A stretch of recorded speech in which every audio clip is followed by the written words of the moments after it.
Had you shown up tonight, that's where our story begins. Dare I ask, can I dig in? And that's really where the poem stopped for me.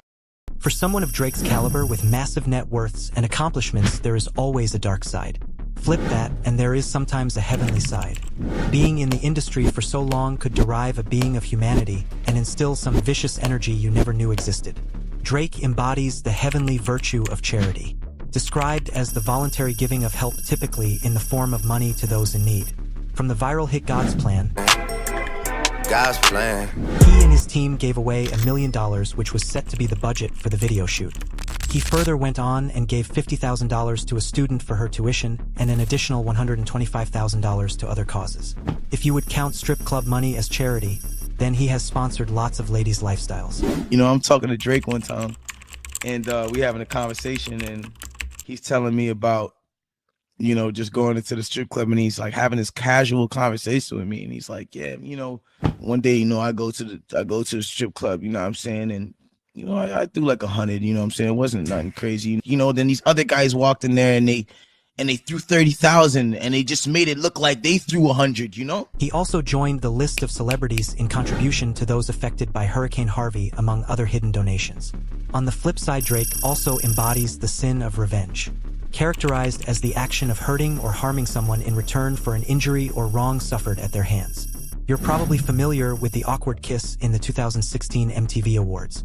Drake suffered a high level of embarrassment, especially after the image they had falsely portrayed months earlier. Ever since, he has done all his might to throw shade at Rihanna every chance he gets. From throwing subliminal verses to linking up with her past abuser Chris Brown, he has done it all. Recently, he has stretched an extra mile by going after ASAP Rocky, announcing his past affairs with Rihanna. Drake represents the heavenly virtue of hard work and consistency. It's next to impossible to find a rapper who can drop projects annually and still manage to stay relevant.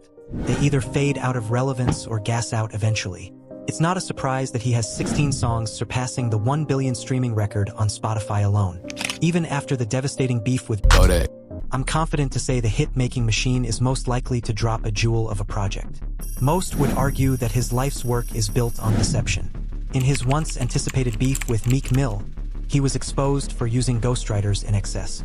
While other artists like Kanye West credit the teamwork, Drizzy chooses to keep it a secret. The accusations were so wild that it cost the destruction of a writer's career. As if that's not enough, Temptation exposed him for being a copy and paste rapper. In the earlier days before his demise, Temptation had recorded a track titled Look at Me.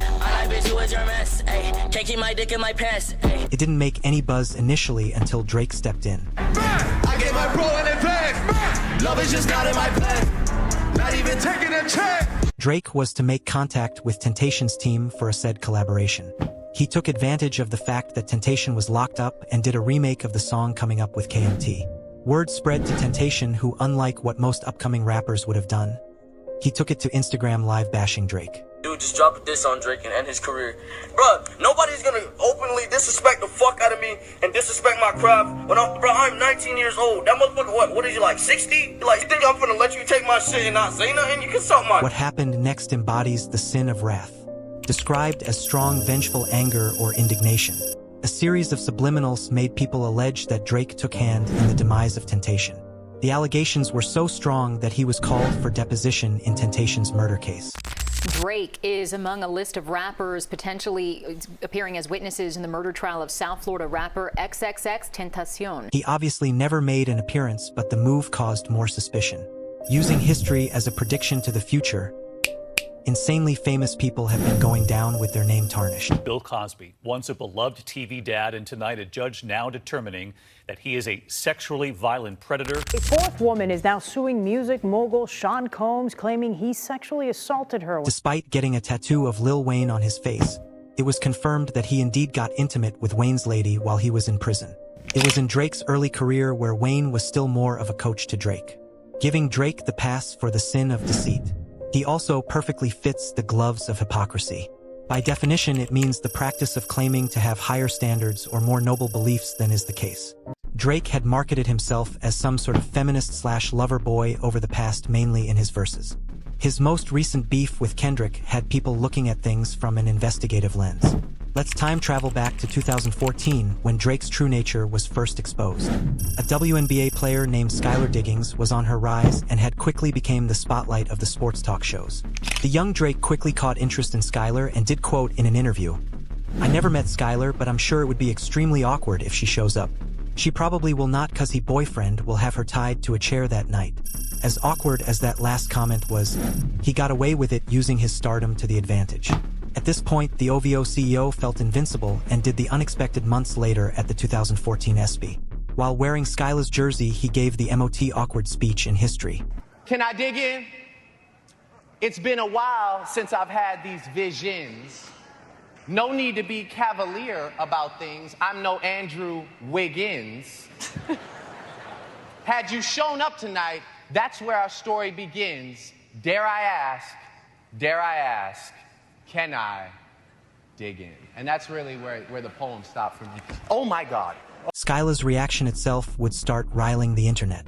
With comments like this was, "Is and forever will be the cringiest moment." Of course, there were some stans that saw this normal with comments like, "Y'all have a low sense of humor if you don't think it's funny." Moments like this are the reasons the label creep has been associated with his name. The two rappers representing pride are Kanye West and Drake. Unlike his fellow rappers who either choose to stay humble or change their content's nature, Drake kept his and doubled down on his boastful nature. In his defense, rappers are fond of boasting. Post money, understand? Oh yeah, I'm reminded. They say I'm like the human body, I produce my own shit. However, that doesn't cover up for hiding his son in fear of his reputation crumbling.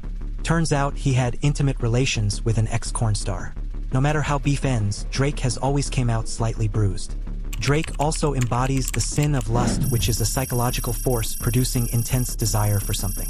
A virtue that has crowned him the name home wrecker. He best displayed this in a Bobby Althoff interview. The interview caused so much chaos that Drake's PR team had to step in and force the original clip to be taken down. Not like you a thought. Has anyone ever called Why'd you a you thought? No. You a thought, Bobby. Weeks after the podcast, Bobby divorced her long-term husband and father of her children. The main drive to it being a suspicion that Drake got intimate with Bobby. Drake also embodies the sin of crotchety, or simply put, sensitivity. We can argue that of all of his sinful virtues, it has cost him the most. Slightly over a decade ago, Drake took a young Kendrick and ASAP on tour just because he enjoyed their music. I sat down with Drake in Toronto a while back when I did my first show out there. He called me up, man. We had a few drinks, and he always said he was appreciative of my music. I always been a fan of his music. I'm the only person that put on for me when I ain't have nobody was Drake. They collaborated here and there until August 12th of 2013 when Big Sean released a song named Control Verse. Someone heard the story that said that your parachute is a latex condom hooked to a dread. The super competitive lyrics made a buzz online but was ironically taken well by peers. That verse had no malice behind it because I saw him 5 days later at the VMAs and it was all love. I almost wish he had come in there on that shit because I kind of lost like a little respect for the sentiment of the verse.